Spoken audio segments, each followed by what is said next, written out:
ನಮಸ್ಕಾರ ಸ್ನೇಹಿತರೆ, ನ್ಯೂಸ್ ಶೋಗೆ ಸ್ವಾಗತ. ನಾನು ಕಿಶೋರ್ ಕೆವಿ. ಬಿಜೆಪಿ ಹಾಗೂ ಜೆಡಿಎಸ್ ಪಕ್ಷಗಳು ಲೋಕಸಭೆಗೆ ಮೈತ್ರಿ ಮಾಡಿಕೊಂಡ ಮರುಕ್ಷಣದಿಂದಲೇ ಇಡೀ ರಾಜ್ಯದ ಜನರು ಅವರ ಚಿತ್ತ ಈಗ ಮಂಡ್ಯ ಕ್ಷೇತ್ರದ ತಲೆ ನೆಟ್ಟಿದೆ. ಜೆಡಿಎಸ್ ಭದ್ರಕೋಟೆಯಾಗಿದ್ದ ಮಂಡ್ಯ ದಳಪತಿಗಳಿಗೆ ಸಿಗುತ್ತಾ ಅಥವಾ ಸ್ವಾಭಿಮಾನದ ಕಹಳೆ ಮೊಳಗಿಸಿದ್ದ ಸುಮಲತಾ ಅಂಬರೀಶ್ ಬಿಜೆಪಿ ಟಿಕೆಟ್ ಗಿಟ್ಟಿಸಿಕೊಳ್ತಾರಾ ಅನ್ನೋದು. ಆದರೆ ಮೈತ್ರಿಯಾಗಿ ವಾರಗಳೇ ಕಳೆದರೂ ಕೂಡ ಕ್ಷೇತ್ರದ ಕ್ಲೈಮ್ಯಾಕ್ಸ್ ಪಿಕ್ಚರ್ ಮಾತ್ರ ಗೊತ್ತಾಗ್ತಾ ಇಲ್ಲ. ಒಂದ್ ಕಡೆ HD ಕುಮಾರಸ್ವಾಮಿ ಮಂಡ್ಯ ಕ್ಷೇತ್ರ ನಮಗೆ ಸಿದ್ಧತೆ ಮಾಡ್ಕೊಳ್ಳಿ ಅಂತ JDS ಕಾರ್ಯಕರ್ತರಿಗೆ ಕರೆ ಕೊಟ್ಟಿದ್ದಾರೆ. ಮತ್ತೊಂದು ಕಡೆ ಸುಮಲತಾ ಅಂಬರೀಶ್ ನಾನು ಮಂಡ್ಯ ಬಿಟ್ಕೊಡೋ ಮಾತೇ ಇಲ್ಲ, ನಾನೇ ಬಿಜೆಪಿ ಅಭ್ಯರ್ಥಿ ಎಂದಿದ್ದಾರೆ. ಹಾಗಾದ್ರೆ ಮೈತ್ರಿ ಟಿಕೆಟ್ ಯಾರಿಗೆ, HDK ಪ್ಲಾನ್ ಏನು, ಸುಮಲತಾ ನಡೆ ಏನು, ಅಸಲಿ ಅಭ್ಯರ್ಥಿ ಯಾರು, ಈ ಬಗೆಗಿನ ಕಂಪ್ಲೀಟ್ ಮಾಹಿತಿಯನ್ನು ನೀಡ್ತೀನಿ. ನೀವು ಸುದ್ದಿಯಾನದ ಸಬ್ಸ್ಕ್ರೈಬರ್ ಆಗೋಕೆ ಮರಿಬೇಡಿ. 2019 ಲೋಕಸಭೆ ಚುನಾವಣೆಯಂತೆ ಈ ಬಾರಿ ಕೂಡ ಮಂಡ್ಯ ಕ್ಷೇತ್ರದ ಚುನಾವಣೆ ಘೋಷಣೆಗೂ ಮುನ್ನವೇ ಭಾರಿ ಸದ್ದು ಮಾಡ್ತಾ ಇದೆ. ಬಿಜೆಪಿ ಜೊತೆ ಗುರುತಿಸಿಕೊಂಡಿರುವ ಸಂಸದೆ ಸುಮಲತಾ ಅಂಬರೀಶ್ ಮಂಡ್ಯ ಟಿಕೆಟ್ಗೆ ಪಟ್ಟು ಹಿಡಿದಿದ್ದಾರೆ. ಮತ್ತೊಂದು ಕಡೆ ಬಿಜೆಪಿ ಜೊತೆ ಮೈತ್ರಿ ಮಾಡಿಕೊಂಡಿರುವ JDS ಮಂಡ್ಯ ಕ್ಷೇತ್ರದ ಮೇಲೆ ಕಣ್ಣಿಟ್ಟಿದೆ. JDS ನಾಯಕರ ಜೊತೆ ಸಭೆ ನಡೆಸಿರುವ HDK ಈಗಾಗಲೇ ಕ್ಷೇತ್ರ ಗೆಲ್ಲುವ ಬಗ್ಗೆ ತಯಾರಿ ಮಾಡಿಕೊಳ್ತಾ ಇದ್ದಾರೆ. ಮಂಡ್ಯ ಕ್ಷೇತ್ರದ ಮೇಲೆ ಕಣ್ಣಿಟ್ಟಿರುವ ಮಾಜಿ CM HD ಕುಮಾರಸ್ವಾಮಿ ಈಗಾಗಲೇ ಕ್ಷೇತ್ರದಲ್ಲಿ ತಂತ್ರಗಾರಿಕೆ ಕೂಡ ಶುರು ಮಾಡಿದ್ದಾರೆ. ತಮ್ಮ ತೋಟದ ಮನೆಯಲ್ಲಿ ಮಂಡ್ಯ JDS ನಾಯಕರ ಜೊತೆಗೆ ಸಭೆ ನಡೆಸಿ ಚರ್ಚಿಸಿದ್ದಾರೆ. ನಿಮ್ಮೆಲ್ಲರ ಒತ್ತಾಸೆಯಂತೆ JDS ಅಭ್ಯರ್ಥಿಯನ್ನೇ ಕಣಕ್ಕಿಳಿಸ್ತೇವೆ, ಮಂಡ್ಯ ಕ್ಷೇತ್ರದ ಟಿಕೆಟ್ ಬಗ್ಗೆ ಯಾರಿಗೂ ಗೊಂದಲ ಬೇಡ, ಚುನಾವಣೆಗೆ ಸಿದ್ಧರಾಗಿ ಎಂಬ ಸಂದೇಶ ರವಾನಿಸಿದ್ದಾರೆ. ಹಾಗೆಯೇ ಬಿಜೆಪಿ ಮುಖಂಡರ ಜೊತೆಗೆ ಉತ್ತಮ ಒಡನಾಟ ಇಟ್ಕೊಳ್ಳಿ ಎಂದಿರುವ HDK ಅಭ್ಯರ್ಥಿ ಯಾರೆಂದು ಶೀಘ್ರದಲ್ಲೇ ಪ್ರಕಟ ಆಗಲಿದೆ. ನಿಮ್ಮೆಲ್ಲರ ಇಚ್ಛೆಯಂತೆ JDS ಅಭ್ಯರ್ಥಿಯನ್ನೇ ಕಣಕ್ಕಿಳಿಸ್ತೇವೆ ಅಂತ ತಮ್ಮ ಪಕ್ಷದ ನಾಯಕರು ಮತ್ತು ಕಾರ್ಯಕರ್ತರಿಗೆ ಭರವಸೆ ನೀಡಿದ್ದಾರೆ. ಇವೆಲ್ಲದಕ್ಕಿಂತ ಹೆಚ್ಚಾಗಿ ತಮ್ಮ ನಾಯಕರಿಗೆ ಕಿವಿ ಮಾತೊಂದನ್ನು ಕೂಡ ಹೇಳಿದ್ದಾರೆ. ಅದೇನೆಂದರೆ, ಕಳೆದ ಲೋಕಸಭೆ ಚುನಾವಣೆಯಲ್ಲಿ ಆದ ಹಾಗೆ ಈ ಬಾರಿ ಆಗಬಾರ್ದು, ಸ್ಥಳೀಯ ಮುಖಂಡರನ್ನ ಭೇಟಿ ಮಾಡಿ ಮಾಹಿತಿ ಸಂಗ್ರಹಿಸಿ ಯಾವುದೇ ಕಾರಣಕ್ಕೂ ಕೂಡ ಮಂಡ್ಯದಲ್ಲಿ ನಮ್ಮ ಅಭ್ಯರ್ಥಿ ಸೋಲ್ಬಾರದು ಅಂತ ಸೂಚನೆ ನೀಡಿದ್ದಾರೆ. ಮಂಡ್ಯ ಟಿಕೆಟ್ ಬಗ್ಗೆ ಅಧಿಕೃತ ಘೋಷಣೆ ಹೊರಬಿದ್ದಿಲ್ಲವಾದರೂ ಕೂಡ ಟಿಕೆಟ್ ನಮಗೆ ಎನ್ನುವ ದೃಢ ವಿಶ್ವಾಸದಲ್ಲಿ ದಳಪತಿಗಳಿದ್ದಾರೆ. JDS ನಾಯಕ GT ದೇವೇಗೌಡ ಮಾತನಾಡಿ, ಮಂಡ್ಯ ಟಿಕೆಟ್ JDSಗೆ ಕನ್ಫರ್ಮ್ ಆಗಿದೆ. ಸುಮಲತಾ ಅವರು ಅಧಿಕೃತ ಬಿಜೆಪಿ ಮೆಂಬರ್ ಅಲ್ಲ, ಆದರೂ ಕೂಡ ಅವರು ಟಿಕೆಟ್ ಕೇಳೋದ್ರಲ್ಲಿ ತಪ್ಪಿಲ್ಲ. ಸುಮಲತಾ ಮಂಡ್ಯ ಕೇಳಿದರೆ ಬೆಂಗಳೂರು ನಾರ್ತ್ ಕೊಡಬಹುದು ಎಂದಿದ್ದಾರೆ. KR ಪೇಟೆ JDS ಶಾಸಕ ಮಂಜುನಾಥ್ ಕೂಡ ಇದೇ ವಿಶ್ವಾಸದಲ್ಲಿದ್ದಾರೆ. ಆದರೆ ಸುಮಲತಾ ಅಂಬರೀಶ್ ಮಾತ್ರ ತಮ್ಮದೇ ದಾಟಿಯಲ್ಲಿ ಮಂಡ್ಯ ಚುನಾವಣೆಗೆ ಗೇಮ್ ಪ್ಲಾನ್ ರೆಡಿ ಮಾಡಿಕೊಳ್ತಾ ಇದ್ದಾರೆ. ಮಂಡ್ಯ ಬಿಜೆಪಿ ಟಿಕೆಟ್ಗಾಗಿ ಪಟ್ಟು ಹಿಡಿದಿರುವಂತಹ ಸಂಸದೆ ಸುಮಲತಾ ಅಂಬರೀಶ್ ತಮ್ಮ ನಿವಾಸದಲ್ಲಿ ಆಪ್ತರ ಜೊತೆ ಸಭೆ ನಡೆಸಿದ್ದಾರೆ. ನಟ ದರ್ಶನ್, ನಿರ್ಮಾಪಕ ರಾಕ್ಲೈನ್ ವೆಂಕಟೇಶ್ ಸೇರಿದಂತೆ ಹಲವರು ಸಭೆಯಲ್ಲಿ ಭಾಗಿಯಾಗಿದ್ದರು. ಈ ವೇಳೆ ಸುಮಲತಾ, ನಾನು ಅಷ್ಟು ಸುಲಭವಾಗಿ ಮಂಡ್ಯ ಕ್ಷೇತ್ರವನ್ನು ಬಿಟ್ಕೊಡೋದಿಲ್ಲ. ಮಂಡ್ಯ ಅಂಬರೀಶ್ ನಾಡು, ಅವರು ಮಂಡ್ಯದ ಗಂಡು, ಹಾಗಾಗಿ ನಾನು ಮಂಡ್ಯದಲ್ಲೇ ಸ್ಪರ್ಧೆ ಮಾಡ್ತೀನಿ, ಅದು ಬಿಜೆಪಿ ಅಭ್ಯರ್ಥಿಯಾಗಿ ಸ್ಪರ್ಧೆ ಮಾಡ್ತೀನಿ. ಕಳೆದ ಬಾರಿ ಬಿಜೆಪಿ ನಾನು ಸಪೋರ್ಟ್ ಕೊಟ್ಟಿದ್ದೇನೆ. ಇದೀಗ ಬಿಜೆಪಿ ಪಕ್ಷಕ್ಕೆ ಪೂರಕವಾದ ವಾತಾವರಣ ಮಂಡ್ಯದಲ್ಲಿದೆ. ಬಹುತೇಕ ಎಲ್ಲರೂ ಕೂಡ ಬಿಜೆಪಿಯಿಂದ ಸ್ಪರ್ಧೆ ಮಾಡಬೇಕು ಅಂತ ಹೇಳ್ತಾ ಇದ್ದಾರೆ. ಪಕ್ಷೇತರರಾಗಿ ಸ್ಪರ್ಧೆ ಬಗ್ಗೆ ಯಾವುದೇ ಯೋಚನೆ ಅಂತೂ ಇದುವರೆಗೂ ಮಾಡಿಲ್ಲ ಅಂತ ಸ್ಪಷ್ಟಪಡಿಸಿದ್ದಾರೆ. HD ಕುಮಾರಸ್ವಾಮಿ ಹಾಗೂ ನಿಖಿಲ್ ಕುಮಾರಸ್ವಾಮಿ ಈ ಬಾರಿ ಮಂಡ್ಯದಲ್ಲಿ JDS ಗೆಲ್ಲುತ್ತೆ ಅನ್ನೋ ಲೆಕ್ಕಾಚಾರದಲ್ಲಿದ್ದಾರೆ. ಮಂಡ್ಯ ಜಿಲ್ಲೆಯಲ್ಲಿ 5.5 ಲಕ್ಷ ಮತಗಳು JDS ಪರ ಇವೆ. ಹಾಗಾಗಿ ಮಂಡ್ಯ ಉಳಿಸ್ಕೊಳ್ಬೇಕೆಂಬುದು ಮುಖಂಡರ ಒತ್ತಾಯ. ಆದರೆ ಸುಮಲತಾ ಅಂಬರೀಶ್ ಮಾತ್ರ ನಾನೇ ಬಿಜೆಪಿ ಅಭ್ಯರ್ಥಿ ಅಂತಿದ್ದಾರೆ. ನಟ ದರ್ಶನ್ ಮತ್ತೊಮ್ಮೆ ಸುಮಲತಾ ಪರ ಪ್ರಚಾರಕ್ಕೆ ಒಪ್ಪಿಗೆಯನ್ನು ಕೂಡ ನೀಡಿಯಾಗಿದೆ. ಹೀಗಾಗಿ ಮಂಡ್ಯ ಕಣದಲ್ಲಿ ಅಂತಿಮವಾಗಿ ಉಳಿಯೋದು ಯಾರು ಅನ್ನೋದೇ ತೀವ್ರ ಕುತೂಹಲ ಮೂಡಿಸಿದೆ.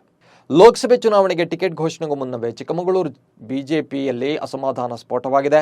ಶೋಭಾ ಕರಂದ್ಲಾಜೆ ಅವರಿಗೆ ಉಡುಪಿ ಚಿಕ್ಕಮಗಳೂರು ಕ್ಷೇತ್ರದ ಬಿಜೆಪಿ ಟಿಕೆಟ್ ನೀಡಬಾರದು ಅಂತ ಕೂಗು ರಾಷ್ಟ್ರ ಮಟ್ಟದಲ್ಲಿ ಸಂಚಲನ ಸೃಷ್ಟಿಸಿದೆ. ಈಗಾಗಲೇ ಹೊಸಬರಿಗೆ ಟಿಕೆಟ್ ನೀಡುವಂತೆ ಪ್ರಧಾನಮಂತ್ರಿ ನರೇಂದ್ರ ಮೋದಿ, ಬಿಜೆಪಿ ರಾಷ್ಟ್ರೀಯ ಅಧ್ಯಕ್ಷ JP ನಡ್ಡಾ, ಕೇಂದ್ರ ಗೃಹ ಸಚಿವ ಅಮಿತ್ ಶಾಗೆ ಪತ್ರ ಬರೆಯಲಾಗಿತ್ತು.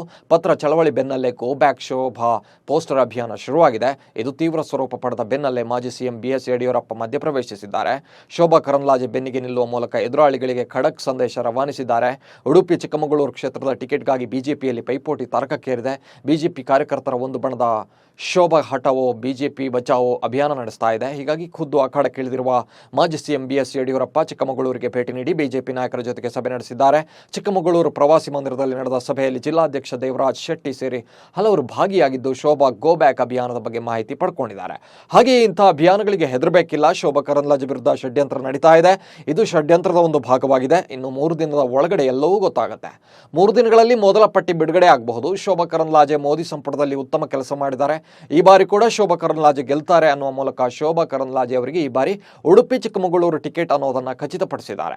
ಈ ಮೂಲಕ ವಿರೋಧಿ ಬಣಕ್ಕೆ ಶಾಕ್ ಕೊಟ್ಟಿದ್ದಾರೆ. ಬಿಜೆಪಿ ಕಾರ್ಯಕರ್ತರೇ ಸಂಸದೆ ವಿರುದ್ಧ ಅಭಿಯಾನ ಆರಂಭಿಸಿದ್ದು ಬಿಜೆಪಿಗೆ ನುಂಗಲಾರದ ತುತ್ತಾಗಿತ್ತು. ಲೋಕಸಭೆ ಚುನಾವಣೆಯ ಹೊಸ್ತಿಲಲ್ಲಿ ಭಾರಿ ಮುಜುಗರಕ್ಕೆ ಕೂಡ ಕಾರಣವಾಗಿತ್ತು. ಹೀಗಾಗಿ ಸ್ವತಃ ಯಡಿಯೂರಪ್ಪ ಮಧ್ಯಪ್ರವೇಶ ಮಾಡಿ ಟಿಕೆಟ್ ಗೊಂದಲಗಳಿಗೆ ತೆರೆ ಎಳೆದಿದ್ದಾರೆ. ಆದರೆ ಅಭಿಯಾನಕ್ಕೆ ಸೊಪ್ಪು ಹಾಕದ ಶೋಭಾ ಕರಂದ್ಲಾಜೆ ಎದುರಾಳಿಗಳಿಗೆ ಸರಿಯಾಗಿ ತಿರುಗೇಟು ಕೊಟ್ಟರು. ಹಣವಿದೆ ಎಂಬ ಅಹಂಕಾರ, ದರ್ಪ, ದುಡ್ಡಿನ ಮದ ಹೀಗೆಲ್ಲ ಮಾಡಿಸುತ್ತೆ. ಗಂಡಸರಿಗೆ ನನ್ನ ಹತ್ತಿರವೇ ಎಲ್ಲ ಅಧಿಕಾರ ಇರಬೇಕು ಅನ್ನೋದು ಇರುತ್ತೆ ಅಂತ ಟಿಕೆಟ್ ತಪ್ಪಿಸೋಕೆ ಪ್ರಯತ್ನಿಸುತ್ತಿರುವವರಿಗೆ ಖಡಕ್ ಉತ್ತರ ಕೊಟ್ಟಿದ್ದಾರೆ. ಏನೇ ಷಡ್ಯಂತ್ರ ನಡೆಸಿದ್ರು ಹಿರಿಯರು ನನ್ನ ಜೊತೆ ಇದ್ದಾರೆ. ಬಿಜೆಪಿ ಪಕ್ಷದ ಹೈಕಮಾಂಡ್ಗೆ ಗೋ ಬ್ಯಾಕ್ ನಡೆಸಿದವರ ಬಗ್ಗೆ ಸಂಪೂರ್ಣ ವರದಿ ತಲುಪಿದ್ದು ಕೇಂದ್ರ ವರಿಷ್ಠರು ಎಲ್ಲದಕ್ಕೂ ಉತ್ತರ ಕೊಡ್ತಾರೆ ಎಂದಿದ್ದಾರೆ. ಇದರ ನಡುವೆ ಜೈಲಿನಲ್ಲಿರುವ ಬಜರಂಗ ದಳದ ಕಾರ್ಯಕರ್ತರನ್ನ ಭೇಟಿಯಾಗಿದ್ದಾರೆ. ಚಿಕ್ಕಮಗಳೂರು ತಾಲೂಕಿನ ಆಲ್ದೂರು ಗ್ರಾಮದಲ್ಲಿ ಫೆಬ್ರವರಿ 9ರಂದು ಅನ್ಯಕೋಮಿನ ಯುವಕನ ಮೇಲೆ ಹಲ್ಲೆನ ಆರೋಪ ಕೇಳಿಬಂದಿತ್ತು. ಈ ಸಂಬಂಧ ಜೈಲು ಸೇರಿದ್ದ ಬಜರಂಗ ದಳದ ಕಾರ್ಯಕರ್ತರನ್ನ ಕೇಂದ್ರ ಸಚಿವೆ ಶೋಭಾ ಕರಂದ್ಲಾಜೆ ಭೇಟಿ ಮಾಡಿದ್ದಾರೆ.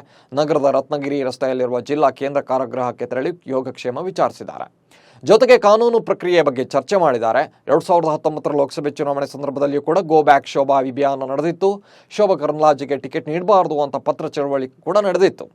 ಆದರೆ ಪಕ್ಷ ಅವರಿಗೆ ಟಿಕೆಟ್ ನೀಡಿತ್ತು. ಚುನಾವಣೆಯಲ್ಲಿ ಶೋಭಾ ಕರಂದ್ಲಾಜೆ 3 ಲಕ್ಷಕ್ಕೂ ಹೆಚ್ಚು ಮತಗಳ ಅಂತರದಿಂದ ಗೆದ್ದು ಸಂಸದರಾಗಿದ್ದರು. ಬಳಿಕ ಪ್ರಧಾನಿ ನರೇಂದ್ರ ಮೋದಿ ಸಂಪುಟದಲ್ಲಿ ಸಚಿವರು ಆದರು. ಆದರೆ ಈಗ ಮತ್ತೊಮ್ಮೆ ಗೋ ಬ್ಯಾಕ್ ಶೋಭಾ ಅಭಿಯಾನ ಸದ್ದು ಮಾಡ್ತಾ ಇದೆ. ಶೋಭಾ ಬೆನ್ನಿಗೆ ಬಿಎಸ್ವೈ ನಿಂತಿದ್ದು ಎದುರಾಳಿಗಳಿಗೆ ಶಾಕ್ ಕೊಟ್ಟಿದ್ದಾರೆ. ಆದರೆ ಈ ಭಿನ್ನಮತ ಇಷ್ಟಕ್ಕೆ ತಣಿಯುತ್ತಾ ಅಥವಾ ಟಿಕೆಟ್ ಘೋಷಣೆ ಬಳಿಕ ಮತ್ತಷ್ಟು ಸ್ಫೋಟವಾಗುತ್ತಾ ಅನ್ನೋದನ್ನ ಕಾದು ನೋಡಬೇಕಿದೆ. ಬಹು ಅಂಗಾಂಗಗಳ ವೈಫಲ್ಯದಿಂದ ನಿಧನರಾಗಿದ್ದ ಕಾಂಗ್ರೆಸ್ನ ಸುರಪುರ ಶಾಸಕ ರಾಜ ವೆಂಕಟಪ್ಪ ನಾಯಕ್ ಅವರ ಅಂತ್ಯಕ್ರಿಯೆ ನೆರವೇರಿತು. ಹುಟ್ಟೂರಿನಲ್ಲಿ ಸಕಲ ಸರ್ಕಾರಿ ಗೌರವಗಳೊಂದಿಗೆ ವಿಧಿವಿಧಾನ ನೆರವೇರಿಸಲಾಯಿತು. ಎಐಸಿಸಿ ಅಧ್ಯಕ್ಷ ಮಲ್ಲಿಕಾರ್ಜುನ ಖರ್ಗೆ, ಸಿಎಂ ಸಿದ್ದರಾಮಯ್ಯ ಸೇರಿದಂತೆ ಹಲವರು ಭಾಗಿಯಾಗಿದ್ದರು. ಇನ್ನು ಕಾಂಗ್ರೆಸ್ನಿಂದಲೇ ರಾಜಕೀಯ ಜೀವನ ಆರಂಭಿಸಿದ್ದ ರಾಜ ವೆಂಕಟಪ್ಪ ಈವರೆಗೆ 4 ಬಾರಿ ಶಾಸಕರಾಗಿ ಆಯ್ಕೆಯಾಗಿದ್ದರು. ಕಾಡಿಗೋಸ್ಕರವೇ ಕೊನೆವರೆಗೂ ಹೋರಾಟ ನಡೆಸಿದ ನಿವೃತ್ತ ಅರಣ್ಯಾಧಿಕಾರಿ ಹಾಗೂ ಕಾಡಿನ ತಜ್ಞ ಕೆಎಂ ಚಿಣ್ಣಪ್ಪ ನಿಧನರಾಗಿದ್ದಾರೆ. 84 ವರ್ಷದ ಚಿಣ್ಣಪ್ಪರಿಗೆ ತೀವ್ರ ಅನಾರೋಗ್ಯ ಒಳಗಾಗಿ ಹಾಸಿಗೆ ಹಿಡಿದಿದ್ರು. ಚಿಕಿತ್ಸೆ ಫಲಕಾರಿಯಾಗಿದೆ. ಸೋಮವಾರ ಮಧ್ಯಾಹ್ನ ಮೃತಪಟ್ಟಿದ್ದಾರೆ. ಹಮಾಸ್ ಇಸ್ರೇಲ್ ಯುದ್ಧದ ನಡುವೆ ಪ್ಯಾಲೆಸ್ತೈನ್ ಪ್ರಧಾನಿ ಸ್ಥಾನಕ್ಕೆ ರಾಜೀನಾಮೆ ಸಲ್ಲಿಸಿರುವುದಾಗಿ ಮೊಹಮ್ಮದ್ ಅಶ್ವಯಿ ತಿಳಿಸಿದ್ದಾರೆ. ಅಶ್ವಯಿ ಅವರ ಈ ನಡೆಯು ಪ್ಯಾಲೆಸ್ತೈನ್ ಪ್ರಾಧಿಕಾರದಲ್ಲಿ ಅಮೆರಿಕ ಬೆಂಬಲಿತ ಸುಧಾರಣಾ ಕ್ರಮಗಳಿಗೆ ಅನುವು ಮಾಡಿಕೊಡಬಹುದು ಅಂತ ನಿರೀಕ್ಷಿಸಲಾಗಿದೆ. ಆದರೆ ರಾಜೀನಾಮೆಯನ್ನು ಒಪ್ಪಬೇಕೋ ಬೇಡವೋ ಅನ್ನೋದನ್ನು ಅಧ್ಯಕ್ಷ ಮೊಹಮ್ಮದ್ ಅಬ್ಬಾಸ್ ಅವರು ತೀರ್ಮಾನಿಸ್ತಾರೆ. ಭಾರತ ಮತ್ತು ಇಂಗ್ಲೆಂಡ್ ನಡುವಿನ 5ನೇ ಟೆಸ್ಟ್ ಮ್ಯಾಚ್ನಲ್ಲಿ ಟೀಮ್ ಇಂಡಿಯಾ 1 ಪಂದ್ಯದ ಮುನ್ನವೇ ಸರಣಿಯನ್ನು ಕೈವಶ ಮಾಡಿಕೊಂಡಿದೆ. ರಾಂಚಿಯಲ್ಲಿ ನಡೆದ 4ನೇ ಟೆಸ್ಟ್ ಮ್ಯಾಚ್ನಲ್ಲಿ ಭಾರತ ತಂಡ ಗೆದ್ದಿದೆ. ಟಾಸ್ ಗೆದ್ದು ಮೊದಲು ಬ್ಯಾಟಿಂಗ್ ಮಾಡಿದ್ದ ಇಂಗ್ಲೆಂಡ್ ಮೊದಲ ಇನ್ನಿಂಗ್ಸ್ನಲ್ಲಿ ರೂಟ್ ಶತಕದ ನೆರವಿನಿಂದಾಗಿ 353 ರನ್ ಗಳಿಸಿತ್ತು. ಬಳಿಕ ಭಾರತ ತಂಡ 307 ರನ್ಗೆ ಆಲ್ಔಟ್ ಆಗಿತ್ತು. 43 ರನ್ಗಳ ಹಿನ್ನಡೆ ಅನುಭವಿಸಿತ್ತು. 2ನೇ ಇನ್ನಿಂಗ್ಸ್ನಲ್ಲಿ ಭಾರತೀಯ ಸ್ಪಿನ್ ದಾಳಿಗೆ ತತ್ತರಿಸಿದ ಆಂಗ್ಲರು ಭಾರತ ತಂಡಕ್ಕೆ ಹೆಚ್ಚು ಟಾರ್ಗೆಟ್ ನೀಡಿಲ್ಲ. ಕೇವಲ 192 ರನ್ಗಳ ಟಾರ್ಗೆಟ್ ಅಷ್ಟೇ ಟೀಮ್ ಇಂಡಿಯಾಗೆ ಇತ್ತು. ಈ ಮೊತ್ತ ಬೆನ್ನಟ್ಟಿದ ಭಾರತ ತಂಡ 4ನೇ ದಿನದ ಆಟದಲ್ಲಿ 61 ಓವರ್ಗೆ 5 ವಿಕೆಟ್ ನಷ್ಟಕ್ಕೆ 192 ರನ್ ಗಳಿಸುವ ಮೂಲಕ 5 ವಿಕೆಟ್ಗಳಿಂದ ಭರ್ಜರಿ ಗೆಲುವನ್ನು ದಾಖಲಿಸಿದೆ. IPLನಲ್ಲಿ ಅತ್ಯಂತ ನಿಷ್ಠಾವಂತ ಅಭಿಮಾನಿಗಳನ್ನು ಹೊಂದಿರುವ ತಂಡ ಅಂದರೆ ಅದು RCB. ಪ್ರಶಸ್ತಿ ಗೆಲ್ಲುವಲ್ಲಿ ವಿಫಲವಾಗಿದ್ದರೂ ಕೂಡ ಅಭಿಮಾನಿಗಳು ತುಂಬ ಉತ್ಸಾಹದಿಂದ ಬಂದು ತಂಡವನ್ನು ಹುರಿದುಂಬಿಸ್ತಾರೆ. ರಾಯಲ್ ಚಾಲೆಂಜರ್ಸ್ ಬೆಂಗಳೂರು ಅಭಿಮಾನಿಗಳು ಕೇವಲ ಭಾರತಕ್ಕೆ ಸೀಮಿತವಾಗಿಲ್ಲ, ವಿಶ್ವಮಟ್ಟದಲ್ಲೂ ಇದ್ದಾರೆ ಅನ್ನೋದೇ ವಿಶೇಷ. ಇದಕ್ಕೆ ಪಾಕಿಸ್ತಾನ ಕೂಡ ಹೊರತಾಗಿಲ್ಲ. ಇತ್ತೀಚೆಗೆ ಪಾಕಿಸ್ತಾನ ಸೂಪರ್ ಲೀಗ್ನ ಲಾಹೋರ್ ಕಲಂದರ್ಸ್ ಮತ್ತು ಪೇಶಾವರ್ ಜಲ್ಮಿ ನಡುವಿನ ಪಂದ್ಯದ ಸಂದರ್ಭದಲ್ಲಿ RCB ಜೆರ್ಸಿ ಧರಿಸಿದ್ದ ಅಭಿಮಾನಿಯೊಬ್ಬ ಕಾಣಿಸ್ಕೊಂಡಿದ್ದಾನೆ. ತಕ್ಷಣವೇ ಆತನ ಫೋಟೋ ತೆಗೆದು ಸಾಮಾಜಿಕ ಜಾಲತಾಣಗಳಲ್ಲಿ ವೈರಲ್ ಮಾಡಲಾಗಿದೆ. ಭಾರತೀಯ ಅಭಿಮಾನಿಗಳಂತೂ ಈ ಫೋಟೋ ನೋಡಿ ಅಚ್ಚರಿ ವ್ಯಕ್ತಪಡಿಸಿದ್ದಾರೆ. ಇದಪ್ಪ RCB ಕ್ರೇಜ್ ಅಂದರೆ ಅಂತ ಕಾಮೆಂಟ್ ಹಾಕ್ತಾ ಇದ್ದಾರೆ. ಇನ್ನು ನೀವು ಸುದ್ದಿಯಾನ ಚಾನಲ್ನಲ್ಲಿ ಜಾಹೀರಾತು ನೀಡಬಹುದು. ಜಾಹೀರಾತು ನೀಡೋಕ್ಕೆ 9110295814 ನಂಬರ್ಗೆ ವಾಟ್ಸಪ್ ಮಾಡಿ ನಿಮ್ಮ ಪ್ರೀತಿ ಪಾತ್ರರಿಗೆ ಶುಭ ಕೋರಿ. ನಮಸ್ಕಾರ.